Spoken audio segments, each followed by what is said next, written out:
Bismillahirrahmanirrahim. Assalamualaikum warahmatullahi wabarakatuh. Waalaikumsalam warahmatullahi Selamat wabarakatuh. malam, Bapak Ibu semuanya. Semoga kita selalu dalam keadaan sehat dan bahagia selalu ya. Dan malam ini kita berjumpa dalam webinar menumbuhkan budaya positif di sekolah ya. Alhamdulillah hari ini telah hadir narasumber atau pembicara hebat kita, Ibu Yuwita Rianawati dari SMA Negeri 1 Teluk Jambe yang nanti akan memaparkan materinya. Ya, nanti kita akan mendengarkannya ya dengan baik agar mendapatkan ilmu yang bermanfaat juga dari beliau. Ya, sebelum kita mulai untuk webinar kita malam ini, alangkah lebih baiknya kita memulai dengan mengawalinya dengan berdoa terlebih dahulu. Berdoa dimulai.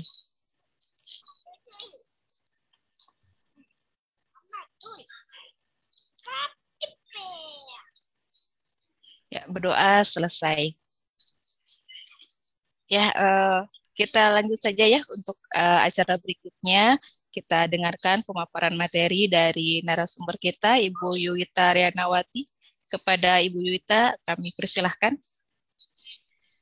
Baik, terima kasih kepada Ibu Moderator, Ibu Ois Herianti atas pemandunya ya untuk acara ini. Semoga acara ini ke depan lancar dan saya bisa sedikit sharing mengenai materi yang saya dapat dari pelatihan calon guru penggerak angkatan 3. Semoga bisa kita manfaatkan untuk kemajuan pergerakan di dunia pendidikan khususnya di SMA kita, SMA Negeri 1 Teluk Jambe. Mohon izin untuk share screen ya Bapak Ibu. Saya mohon izin untuk share screen sebelumnya.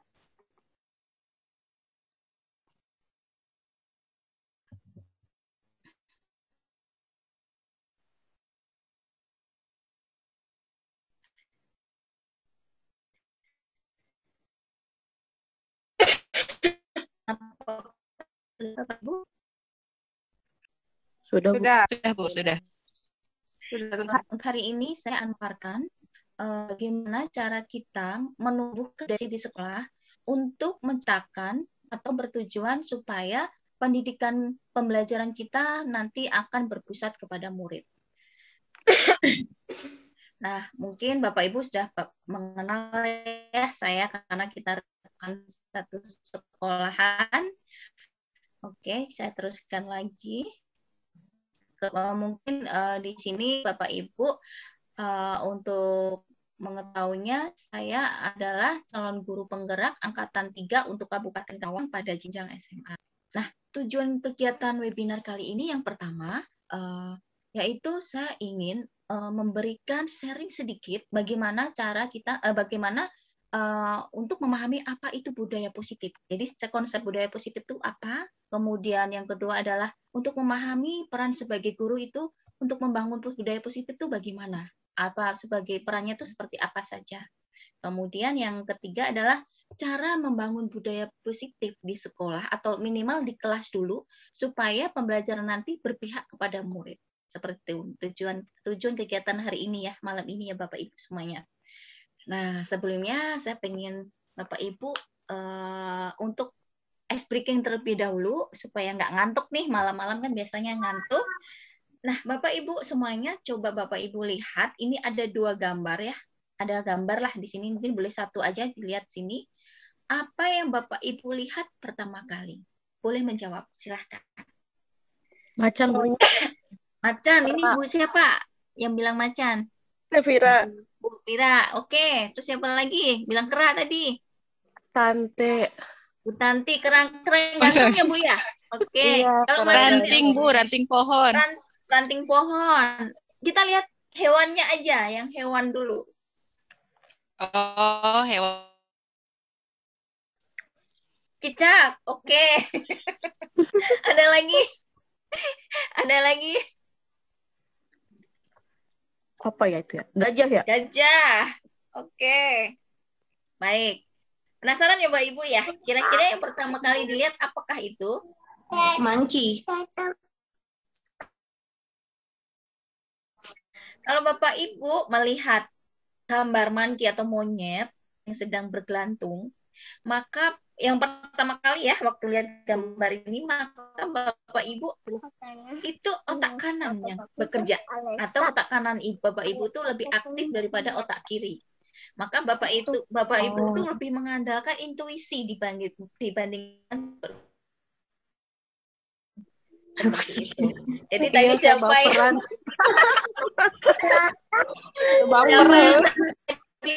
melihat pertama kali dia melihat kera bergelantung? Saya mah thinking. Berarti otak aktif. Jadi dikit-dikit perasaan gitu ya. Mungkin nanti ada tips-tipsnya bagaimana supaya kita seimbang antara otak kanan dan kiri di webinar selanjutnya. Kemudian, nah tadi macam gitu kan, berarti Bapak Ibu yang tadi menjawab pertama kali gambar ini kanan, Bapak Ibu lebih analitis ya, benar ya Bu Fira, berhitungnya lebih kuat, maka Anda lebih terorganisir, apa-apa logika, jadi nggak baperan seperti itu. Tapi nggak tahu ini benar atau nggak ya. Oke. Semoga ini aja mungkin benar. Terus yang cicak bagaimana ya Bapak Ibu? Nah, yang cicak Paling aneh kayaknya. Ya, saya pertama kali juga melihat cicak gitu. Mungkin kalau melihat cicak pada gambar itu, mungkin Bapak Ibu seimbang. Otak kanan nggak dominan, otak kiri juga nggak dominan seperti itu. Jadi ya setengah baperan, setengah enggak. Bapak Ibu, ketika saya belajar di pelatihan calon guru penggerak angkatan 3, di awal-awal saya dikenalkan tentang filosofi dari Ki Hajar Dewantara. Ya, saya benar-benar saya terketuk, benar-benar saya terhantam, tertampar gitu. Karena selama ini mungkin saya mendidik anak itu secara keras, disiplin, secara disiplinnya mungkin menurut kita disiplin, tapi menurut anak-anak tidak seperti itu. Karena kita tidak bisa mengharapkan anak itu seperti kita gitu, atau kita tidak bisa pembelajaran kita tuh sesuai dengan kurikulum seperti itu, karena semua anak kemampuannya berbeda, semua anak itu punya kodratnya sendiri-sendiri. Anak-anak atau murid kita tuh mempunyai kodrat alam dan kodrat zaman. Apa itu kodrat alam? Kodrat alam, kalau anak mempunyai kemampuan A, kita suruh dia, kalau anak itu A, kita suruh menjadi B, tidak akan bisa. Kalau anak itu B, kita suruh jadi A, itu tidak bisa. Atau terkenal dengan istilah dari Ki Hajar Dewantara adalah, kalau benih padi, pasti tumbuhnya akan menjadi padi. Kalau benih jagung, pasti tumbuhnya jadi jagung. Tidak akan jadi kita menanam padi, nanti jadinya jagung. Kalau kita menanam jagung, benih jagung, kita akan mendapatkan tanaman padi. Itu tidak bisa. Nah, seperti itu Bapak Ibu. Makanya dari Ki Hajar Dewantara ini, dari filosofi dari Ki Hajar Dewantara ini, pendidikan itu menuntun atau sebagai fasilitator, menuntun tumbuh, atau istilahnya kalau kita petani, kita tuh hanya bisa menanam, merawatnya, kemudian memanennya, tidak bisa merubah padi itu menjadi jagung. Kita nanamnya benih padi, tapi pengennya kita panennya jagung. Itu nggak bisa. Nah, siswa juga seperti itu. Anak-anak kita juga seperti itu. Jadi kita hanya bisa menuntun, merawat, memfasilitatori. Jadi kita nggak bisa mengharuskan dia menjadi B, mengharuskan dia menjadi A. Karena mereka punya kodrat alam. Sedangkan kodrat zaman, kita nggak bisa membiasakan anak-anak itu seperti kebiasaan kita. Karena anak-anak itu sudah berbeda zaman dengan kita. Waktu kita SMA, kita kan mengajar SMA ya Bapak Ibu. Kita seperti ini loh, kita harus samakan dengan mereka yang sekarang di SMA yang berbeda zaman. Nah, disinilah anak-anak mempunyai kodrat zaman yang terus berkembang. Nah, kita sebagai guru, sebagai fasilitator, kita harus mengembangkan diri supaya bisa mengikuti dan menuntun. Kalau menuntun pasti kita membersamai ya Bapak Ibu ya. Kita tidak bisa mendiktator. Kamu harus seperti ini, kamu harus nggak bisa. kita hanya menuntun. Dengan menuntun itu kita harus bisa seperti mereka. Kita harus bisa berempati ke mereka. Seperti itu Bapak Ibu. Nah, dari sini kita harus menciptakan apa? Salah satunya adalah menciptakan budaya positif. Misalkan apa? Sekolah itu ramah anak. Jangan sampai kita memarahi anak. Saya dulu sering ya Bu, marahin anak, hukum anak gitu. Jangan sampai anak itu merasa tertekan, tapi kita merasa mendisiplinkan mereka. Karena kita berarti kita tidak bisa berkomunikasi dengan baik dengan mereka. Kemudian kalau bisa, anak itu merasa, siswa kita tuh merasa sekolah itu rumah kedua.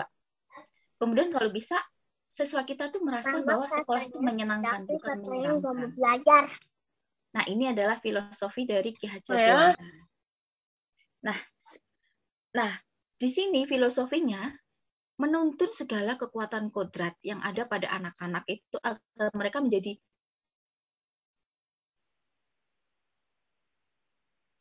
keselamatan dan kebahagiaan setinggi-tingginya. Makanya kalau di sekolah taman siswa yang didirikan oleh Ki Hajar Dewantara, itu mereka mempunyai salam dan bahagia. Maksudnya apa salam? Salam itu mereka selamat, mereka tuh bahagia, mereka tuh merasa dirinya nyaman, karena ada keselamatan pasti ada nyaman, ya. Nah, dan bahagia, anak-anak tuh merasa bahagia mereka bersekolah. Jadi Bapak Ibu mungkin nanti kalau berkunjung di sekolah taman siswa itu mereka pasti ada salam dan bahagia, karena mereka menganut keselamatan dan kebahagiaan setinggi-tingginya itu harus ada pada anak-anak itu. Seperti itu. Nah, bagaimana cara membangun budaya positif di sekolah supaya pembelajaran kita itu berdampak, berpusat pada siswa, berpusat pada murid? Yang pertama adalah komunikasi. Nah, di sini saya singgung komunikasi. Seperti itu ya Bapak Ibu ya. Nah, komunikasi seperti apakah yang bisa membuat sekolah itu seperti yang difilosofikan oleh Ki Hajar Dewantara, yaitu selamat dan bahagia. Yang pertama, siswa harus menjadi senter di tengah. Nah, di sini bagaimana cara siswa berkomunikasi dengan teman, bagaimana cara siswa berkomunikasi dengan guru, bagaimana cara siswa berkomunikasi dengan pegawai-pegawai di sekolah selain guru, dan bagaimana cara siswa berkomunikasi di lingkungan dan orang tua, itu ada prosesnya sendiri. Nah, di sini kita ambil lingkarannya sini dulu Bapak Ibu, yaitu cara berkomunikasi antara guru dan siswa. Nah, di sini jenis komunikasi ada 3 macam.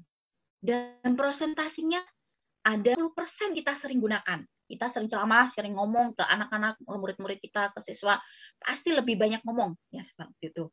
Kemudian komunikasi tak langsung, misalkan lewat WA, lewat ini 30%.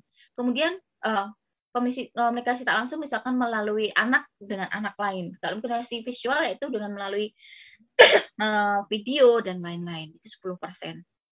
Ini yang sangat umum dilakukan di sekolah oleh guru kepada siswa. Nah, dalam komunikasi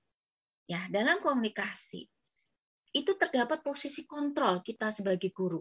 Ini seperti itu, Bu. Jadi terdapat posisi kontrol kita sebagai guru untuk berkomunikasi kepada siswa. Ada apa saja itu? Yang pertama, dari kasta terendah, yaitu guru sebagai penghukum. Kemudian lebih naik lagi, guru sebagai pembuat rasa bersalah. Kemudian naik lagi, yaitu guru sebagai teman. Kita sekarang sering mengkondisikan bahwa kita sebagai teman untuk murid-murid kita.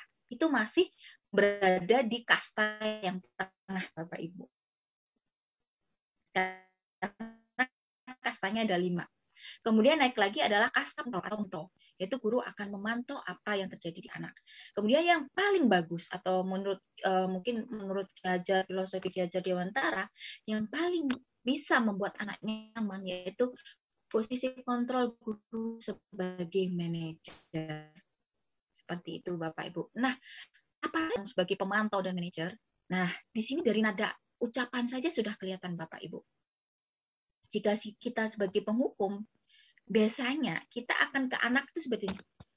Agak tinggi. Kenapa kamu terlambat hari ini? Kok kamu semangat malas sekali sih?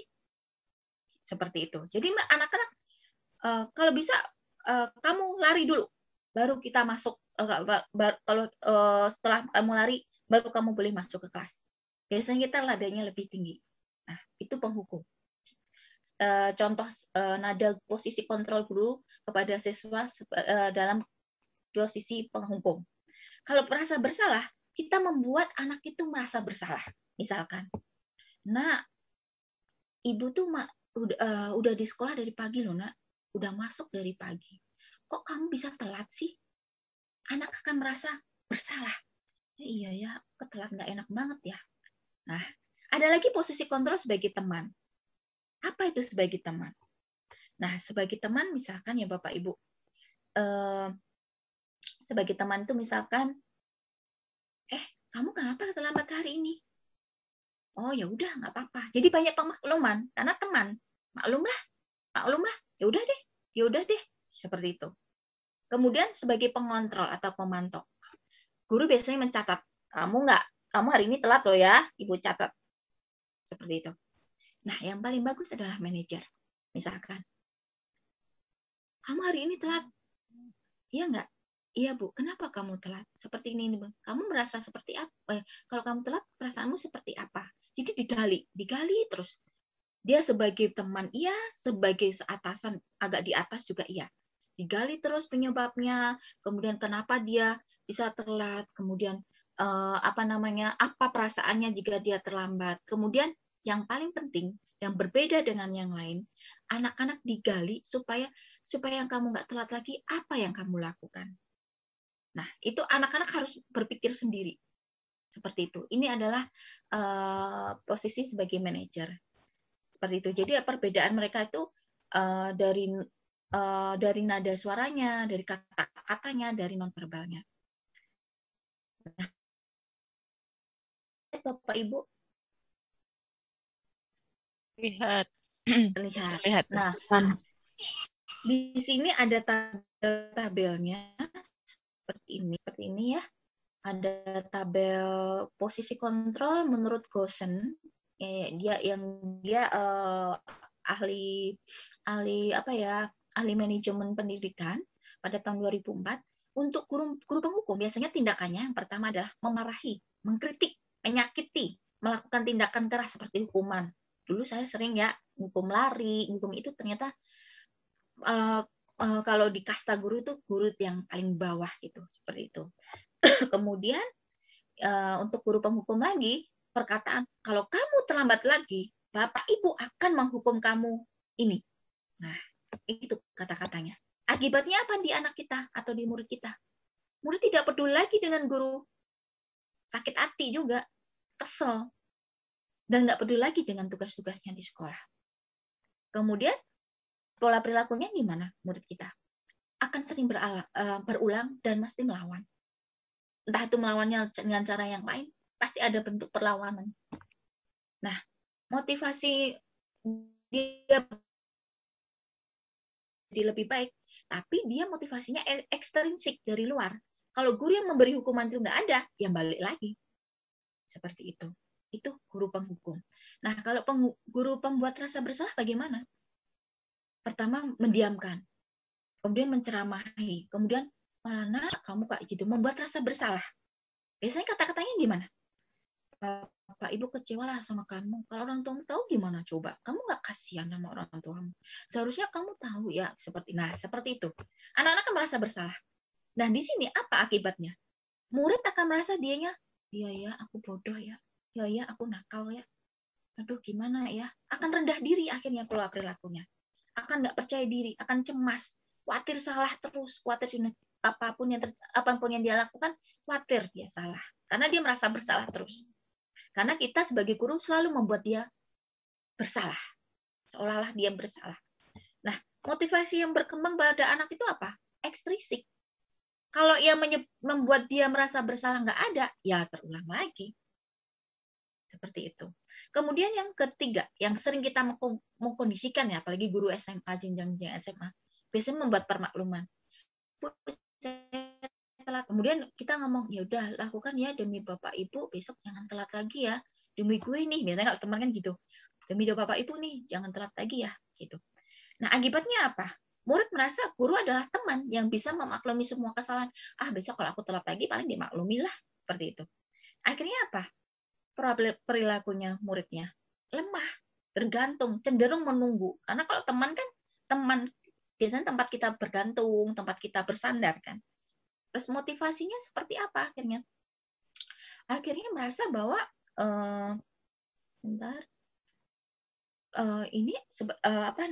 merasa bahwa dia motivasinya ekstrinsi juga. Jadi kalau anaknya nggak ketemu sama guru sebagai teman itu ya balelo lagi, lemah lagi. Kemudian posisi pengontrol yang ketiga adalah pemantau atau pengontrol. Sukanya guru tuh catat itu, anak ini salah, anak ini seperti itu. Nah, nanti kalau dia bicara kepada muridnya, kamu sudah tahu artinya, harusnya nggak gini, ibu catat ya. Akibatnya apa? Nggak ada masalah. Dia nggak tahu seperti itu. Nah, akhirnya biasanya kalau pengontrol ini gini, besok kalau kamu nggak telat, ibu kasih hadiah. Akhirnya dia bergantung. Dia akan bergantung pada reward dan punishment-nya. Karena pengontrol itu biasanya mencatat, oh ini siapa yang nggak dapat nanti dapat hadiah. Lu siapa ini yang nggak telat akhirnya dapat, yang rajin dapat hadiah. Termotivasi, benar termotivasi. Tapi nanti kalau nggak ada hadiah, akan balik lagi. Nah, motivasinya apa berarti? Motivasinya ekstrinsi. Nah, yang kelima, yang mungkin belum banyak terjamah oleh guru-guru, yaitu sebagai manajer. Diajak duduk bareng-bareng tindakannya, bertanya dan membuat kesepakatan. Kesepakatan biasanya muncul dari anaknya. Jangan kita yang memberi kesepakatan, memberi solusinya, tapi anaknya digali-gali terus supaya anaknya ya, apa yang bisa kamu buat supaya kamu tidak berbuat seperti itu lagi. Nah, apa sebenarnya harapanmu? Biasanya katanya gitu. Terus kalau kamu misalkan telat ini, harapanmu apa? Saya nggak pengen telat, Bu. Oke, kalau nggak pengen telat, kamu harusnya gimana ke depan? Ya, saya akan bangun pagi. Dia akan membuat penyelesaian masalahnya sendiri. Jadi kita hanya menggali, hanya bertanya, hanya memfasilitatori supaya anak itu menggali sendiri. Oh, saya salah di sini. Oh, ternyata kesenangan tadi ternyata tidak senang, tidak bahagia, itu justru perbuatan yang salah. Dia akan menyadarinya seperti itu. Kemudian akibatnya apa? Apa yang bisa saya lakukan untuk memperbaiki? Itu yang muncul di pikiran dari anak itu. Kemudian anak itu akan disiplin sendiri dari dalam dirinya. Dan motivasinya akan timbul dari dalam diri anak itu. Nah, disinilah Bapak Ibu PR kita untuk kita bisa menjadi posisi kontrol. Posisi kontrol sebagai manajer, bukan sebagai pemantau, teman, pembuat rasa bersalah, penghukum. Terus terang, sebelum saya pelatihan di calon guru penggerak, saya sering di teman ini. Saya merasa teman ini oke, udah bagus. Ternyata justru nanti akan cenderung menunggu anaknya. Paling guru itu maklumilah kesalahan saya. Paling seperti inilah. Nah, kalau bisa nanti kita berbuat seperti guru yang kelima, yaitu sebagai posisi kontrol manager. Kemudian, maaf ya Bapak Ibu ya, sebentar. Nah, bagaimana cara kita supaya kita bisa sedikit melangkah atau sedikit bisa untuk mengembangkan diri menjadi posisi manajer itu? Kita bisa menggunakan salah satunya itu dengan menggunakan segitiga restitusi. Apa itu segitiga restitusi? Segitiga restitusi yaitu tindakan-tindakan yang kita lakukan untuk menghadapi anak-anak yang mempunyai masalah atau anak-anak yang perlu kita tangani atau tindakan yang tindakan-tindakan kita yang kita lakukan itu supaya bisa menjadi posisi manajer tuh bagaimana seperti itu. Nah, sebelumnya saya pengen Bapak Ibu itu untuk menyaksikan terlebih dahulu video saya. Sebentar.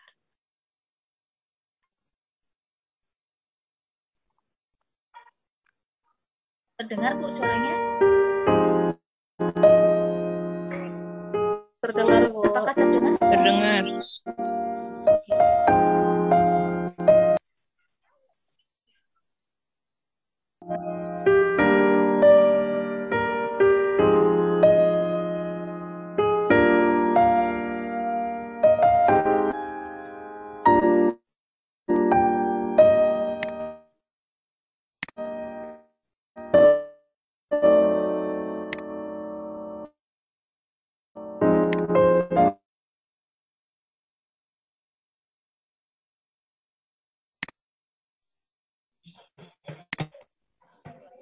Atau tidak?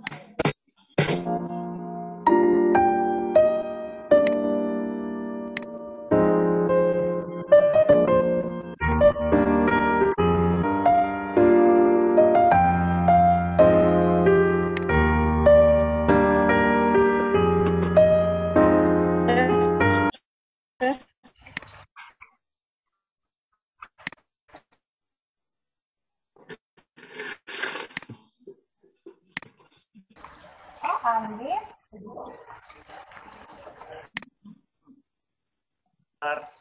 bagaimana perasaanmu ketika tadi kamu membuang sampah itu? Senang Bu, karena saya tidak harus jalan keluar kelas. Apakah kamu masih ingat keyakinan kelas yang kita sepakati bersama kemarin? Ingat Bu, keyakinan kelas kita menjaga kebersihan kelas dengan cara membuang sampah pada tempatnya.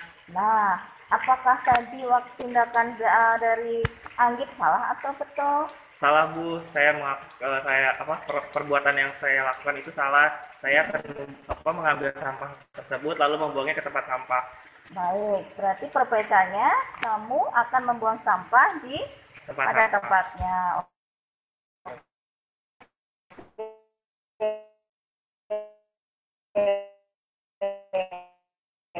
Silakan.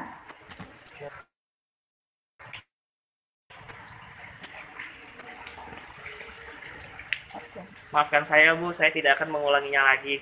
Baik, nggak apa-apa. Setiap manusia itu tidak sempurna, pasti pernah melakukan kesalahan. Namun dengan kesalahan itu menjadi pelajaran supaya kita tidak mengulangi lagi dan menjadi. Dera, Ibu mohon maaf ya, minta waktunya sebentar. Ini walaupun kamu harusnya pulang, Ibu minta waktunya sebentar ya Bu, untuk bicara-bicara sedikit ya. Iya Bu. Oke. Dera, alhamdulillah ya hari ini sudah mulai masuk sekolah. Karena dari awal semester ya nggak masuk sekolah ya, Ibu Iya, Bu. dapat laporan dari guru-guru yang lain kalau kamu jarang sekolah. Tapi udah nggak apa-apa, hari ini kamu sudah menunjukkan kamu menjadi yang lebih baik. Nah Dera, sebenarnya apa sih yang kamu rasakan ketika kemarin kamu tidak masuk sekolah itu? Seneng sih Bu, soalnya kan saya kan nggak sekolah, jadinya saya bisa main kemana-mana aja, nggak tanpa harus mikirin kalau besok sekolah. Jadi kalau misalkan bangunnya kesiangan juga nggak apa-apa. Oh begitu, oke. Kira-kira kamu bisa menyadari nggak itu perbuatannya salah atau betul? Iya Bu, saya sadar Bu kalau misalkan perbuatan yang saya lakukan itu salah. Saya minta maaf ya Bu. Masih ingat nggak waktu dulu pernah kan kita keyakinan kelas kan online kamu ada, kira-kira masih ingat nggak keyakinan kelas kita? Ingat Bu, rajin belajar. Oke, rajin belajar, salah satunya dengan masuk sekolah, boleh melalui online maupun offline. Baik, oke nggak apa-apa ya, setiap orang pasti pernah melakukan.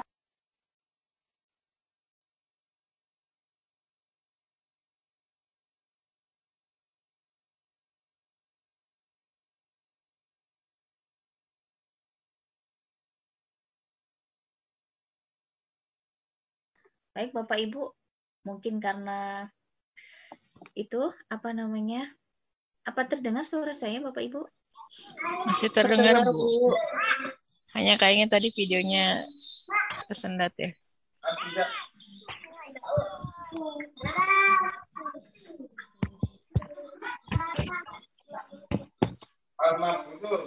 Sudah menghubungi guru mata pelajaran ya Bu, meminta maaf secara langsung ke guru mata pelajaran secara langsung ataupun secara WhatsApp ya Bu, dengan konsekuensi katanya saya harus mengerjakan tugas-tugas saya yang tertinggal. Jadi saya meminta tolong kepada teman-teman saya untuk membantu saya dalam mengerjakan tugas. Minta kamu lebih rajin lagi, kemudian lebih baik lagi. Insya Allah kalau kamu rajin dan baik, insya Allah kedepannya akan menjadi masa depan yang baik. Ya, Oke, Ibu. tetap semangat ya Dera Ya, ya. Ibu. Makasih Ibu. Maaf ya Ibu, Iya, maafin nggak saya apa-apa. keterlambatan saya. Baik Bapak Ibu, kira-kira Bapak Ibu bagaimana itu? Apakah itu sebentar saya untuk tanggapannya bagaimana Bapak Ibu? Halo, suara saya terdengar? Halo, Terdengar, suara Bu, saya terdengar. Oke, saya share screen dulu ya Bapak Ibu ya, sebentar.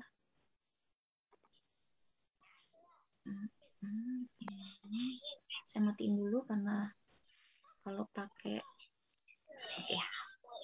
Baik, kita kembali lagi.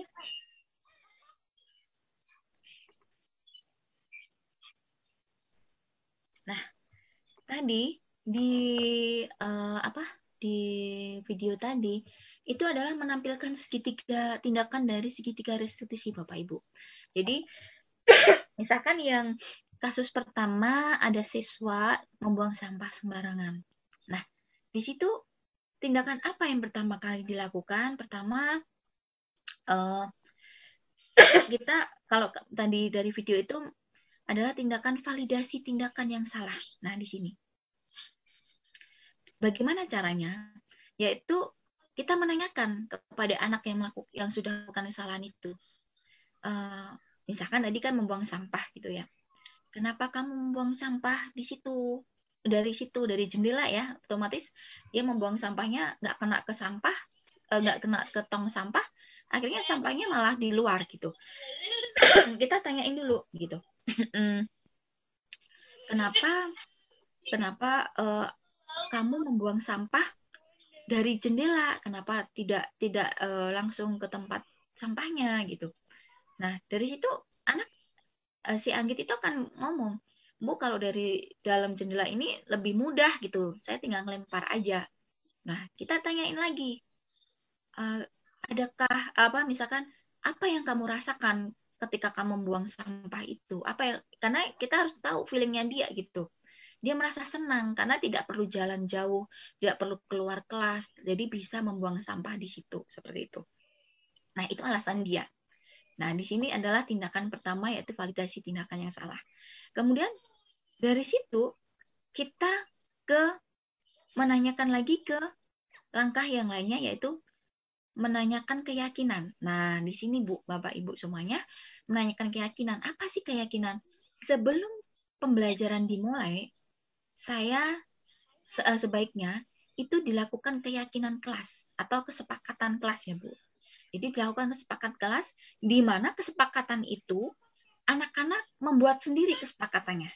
Jadi kita hanya ngasih wadah aja, misalkan lewat aplikasi Padlet, silakan tulis kesepakatan kelas yang perlu kalian nanti patuhi dan kalian yakinin, gitu kan. Nah, di situ nanti mereka akan buat kesepakatan, misalkan rajin belajar, tidak sering membolos, atau apa yang wajib mereka patuhi. Jadi mereka yang membuat sendiri, mereka yang mematuhi. Nah, kita menanyakan di sini. Nah, kebetulan saya tadi menanyakan, Anggit, yang tadi yang buang sampah ya, Anggit, kira-kira kamu masih ingat nggak kesepakatan atau keyakinan kelas yang kita buat sebelum kita belajar terlebih dahulu? Sebelum kita belajar dulu. Iya Bu, apa salah satunya? Dengan menjaga kebersihan sekolah. Nah, menjaga kebersihan sekolah berarti salah satunya adalah membuang sampah pada tempatnya. Nah, di situ kita gali supaya dia menjawab sendiri. Karena kalau kita sudah memberi keyakinan, membuat keyakinan mereka, membuat kesepakatan kelas sebelum dimulai pembelajaran, mereka akan ingat, oh iya, jadi saya tidak salah ya tindakan saya, karena saya tidak mematuhi kesepakatan kelas atau keyakinan kelas yang sudah kita buat bersama. Nah, dari situ kita tanyain lagi, kira-kira yang kamu lakukan tuh betul atau salah? Ya, pasti ngomong salah. Nah, kalau salah, kalau sudah tahu mereka bahwa misalkan contoh kasus satu tadi, Anggit tadi melakukan kesalahan, kita ke langkah yang ketiga, distabilkan identitasnya. Jangan disalahin terus. Oh, kamu salah, itu keyakinan Keadaan kelas yang kamu buat, kamu langgar. Nah, itu namanya penghukum. Atau itu namanya pembuat rasa bersalah.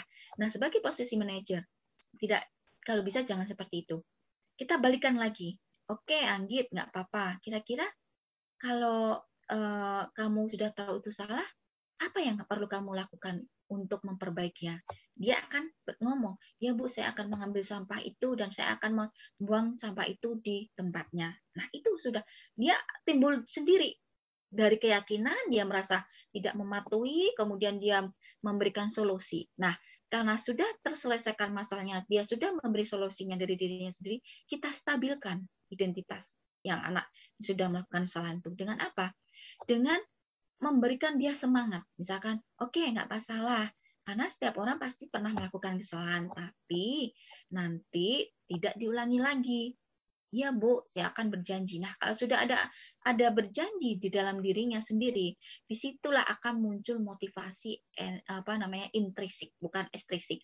Jadi kalau nggak ada saya lagi, atau misalkan nggak ada guru lagi yang menegur tadi atau yang melakukan segitiga restitusi tadi, dia akan tetap melakukan hal yang sesuai dengan keyakinannya. Seperti itu.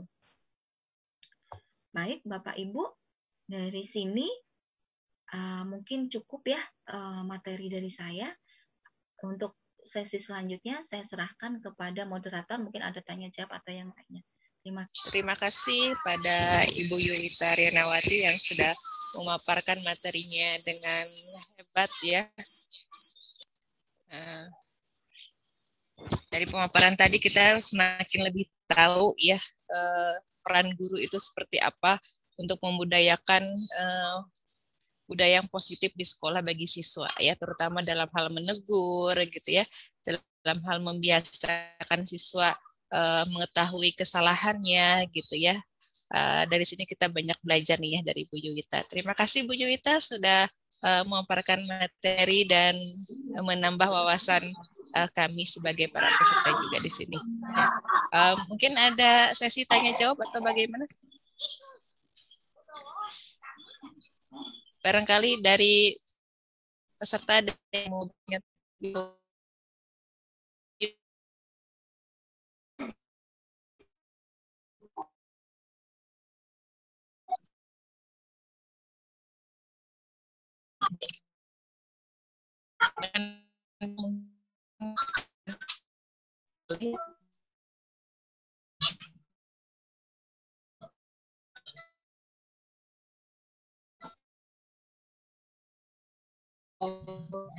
seperti itu, apakah sama dengan konsep memanusiakan manusia gitu? Seperti itu, Bu. Memanusiakan manusia. Sebentar, saya feedback ya. Sebentar, Bu. Oke. Atau kalau mau beda itu bedanya apa? Memanusiakan gitu, manusia. Ya. Oke, baik. Ya. Untuk memanusiakan manusia berarti kita memperlakukan orang lain tuh menjadi manusia seutuhnya. Oh, ini kita harus manusiakan, berempati seperti itu. Itu hampir sama separuhnya, Bu. Karena kalau di sini kita ke anak, itu kita juga wajib menuntun, Bu. Nah, kalau kita memperlakukan manusia sebagai manusia human, to be humanis gitu kan. Nah, itu kita kadang nggak menuntunnya ya Bu ya, hanya memperlakukan dia, oh nanti kalau saya seperti ini ke orang itu nanti kita nggak enak ya, seperti karena nanti perasaan seperti ini gitu. Itu ada di yang tadi itu di filosofi Ki Hajar Dewantara. Tapi ada salah satu yang penting yaitu kita perlu menuntunnya juga.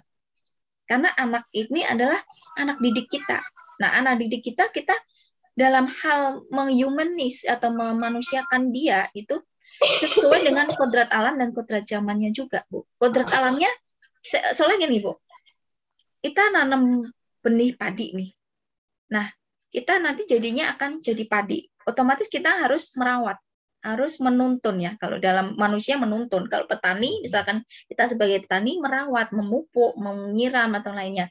Kalau memperlakukan sebagai humanize ya, memanusiakan manusia, itu ada. Tapi dalam hal kita menuntun, merawat, itu nggak ada seperti itu.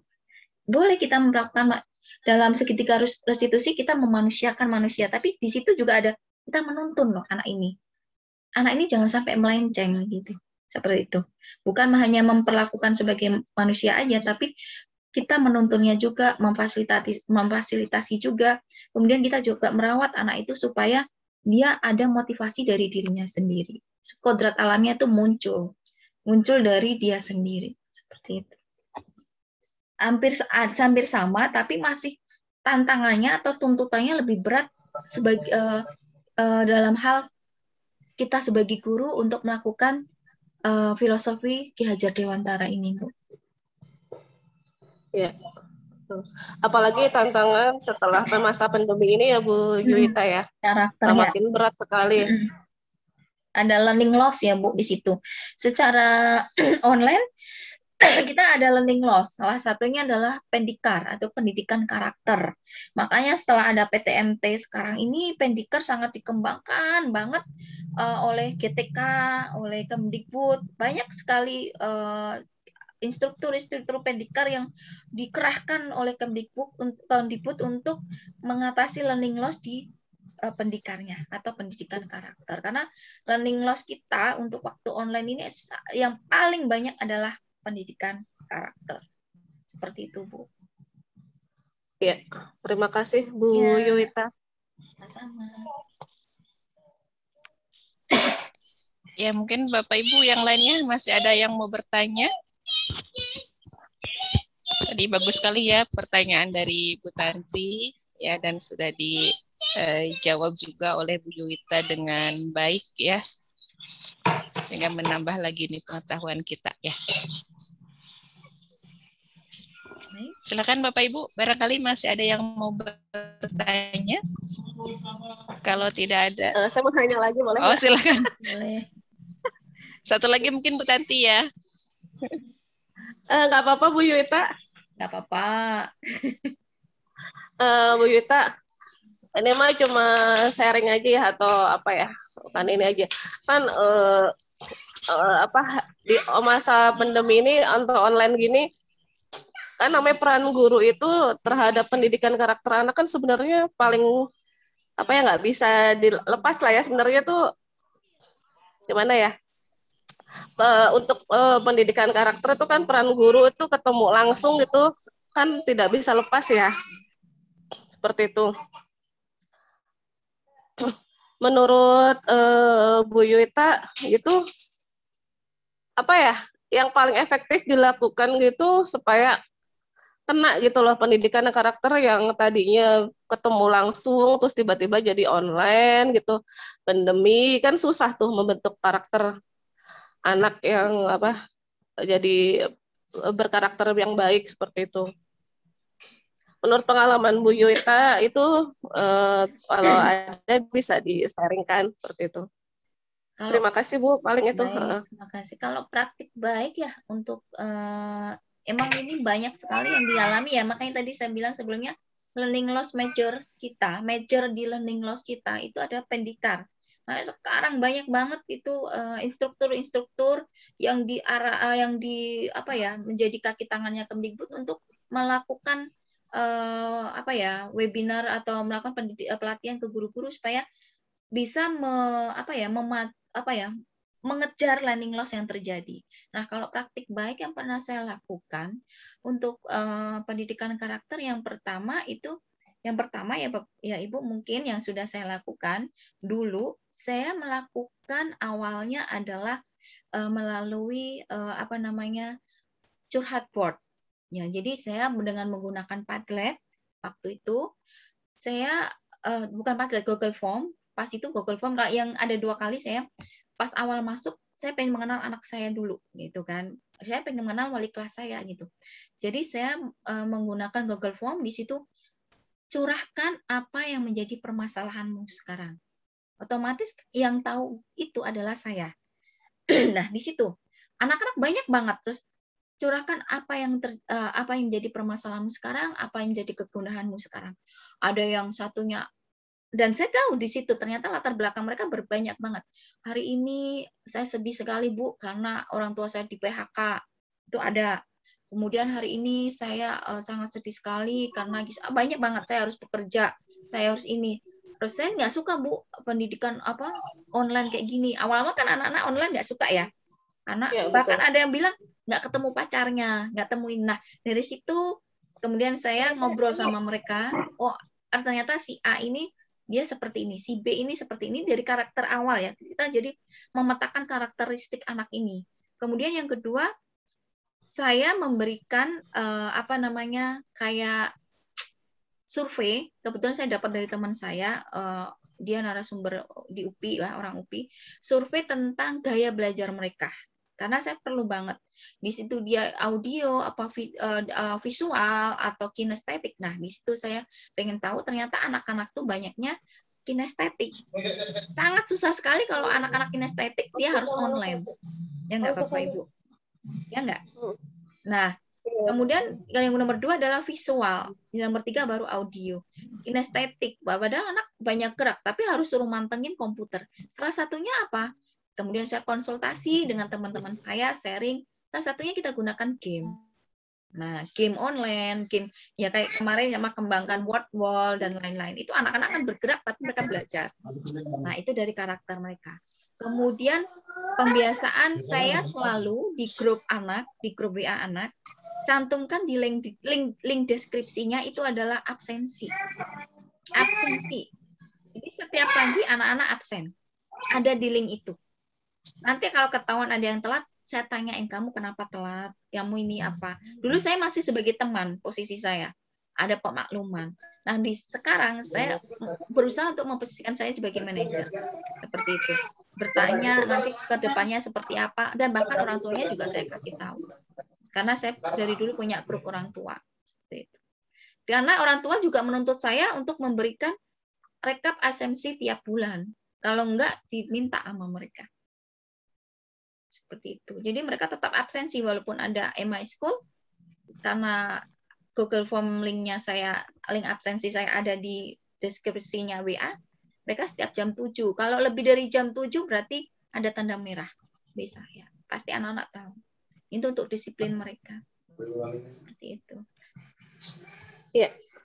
Terima kasih banyak Bu Yuwita. Semoga lancar terus ya. Amin. Udah. Ya, sudah cukup mungkin Bu Tanti? Iya, terima kasih Bu. Ya, sama-sama. Ya, Bapak Ibu, karena waktu kita juga sudah cukup larut malam ya. Mungkin Bapak Ibu juga masih punya kegiatan yang lain. Untuk kegiatan webinar ini akan kita akhiri saja ya Bu Ita ya. Karena mungkin sudah tidak ada yang bertanya lagi juga gitu, dan pemaparan materi juga tadi sudah disampaikan semua ya, dan menambah wawasan kita ya sebagai guru gitu ya, mengatasi permasalahan dengan siswa kita ya. Oke, demikian Bapak Ibu untuk webinar kita malam ini, untuk mengakhiri semua kegiatan kita agar menjadi lebih berkah. Marilah kita akhiri lagi dengan berdoa. Oke, berdoa dimulai.